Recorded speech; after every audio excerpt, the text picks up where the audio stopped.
নমস্কার বন্ধুরা, পিয়ালি রান্নাঘরে সবাইকে স্বাগত জানিয়ে আজকে বানাবো চিংড়ি মাছের মালাইকারি। তোমরা দেখো, খুব ভালো লাগবে। তো চলো শুরু করি। প্রথমে চিংড়ি মাছগুলো পরিষ্কার করে ছাড়িয়ে এবার পেটের দিকে কাঠি গুঁজে দিচ্ছি, তাতে মাছগুলো সোজা থাকবে। এবার ধুয়ে নুন মাখিয়ে নিচ্ছি। এবার মিক্সির জারে এক মুঠো চীনাবাদাম শুকনো ঘুরিয়ে তারপরে দুধ দিচ্ছি, আর কিছুটা দুটো এলাচ দিয়ে একটা মিহি পেস্ট করে নিলাম। এবার ওই পেস্টটার মধ্যে হাফ প্যাকেট নারকেলের দুধ দিচ্ছি। এবার ভালো করে মিশিয়ে নেব। এবার একটা মশলা করে নেব। দুটো পেঁয়াজ সামান্য জল দিয়ে বেটে নেব।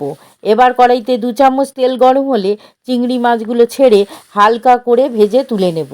তারপরে ওই তেলেই একটা করে এলাচ, লবঙ্গ, দারুচিনি আর দুটো তেজপাতা দিয়ে পেঁয়াজ বাটাটা দিয়ে একটু ভেজে হাফ ইঞ্চি গ্রেট করা আদা, স্বাদ মতো লবণ, 1 চামচ হলুদ, 1 চামচ জিরে গুঁড়ো, 1 চামচ লঙ্কা গুঁড়ো দিয়ে সামান্য জল দিয়ে কষাবো। এরপর 1 চামচ চিনি দিয়ে মিশিয়ে দুধের মিশ্রণটা ঢেলে দেব, আর জার ধুয়ে একটু জল দেব। তারপরে 1 বাটি জল দেব। জল ফুটে উঠলে ভেজে রাখা চিংড়ি মাছগুলো দিয়ে ঢাকা দেব। 7 মিনিট পর ঘন হয়ে গেছে, এবার নামাবো।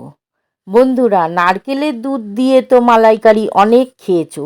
একবার নারকেলের দুধের সাথে বাদাম বাটা আর দুধ দিয়ে খেয়ে দেখো, বারবার খেতে ইচ্ছা হবে। ভালো লাগলে লাইক, শেয়ার, সাবস্ক্রাইব করে পাশে থেকো বন্ধুরা।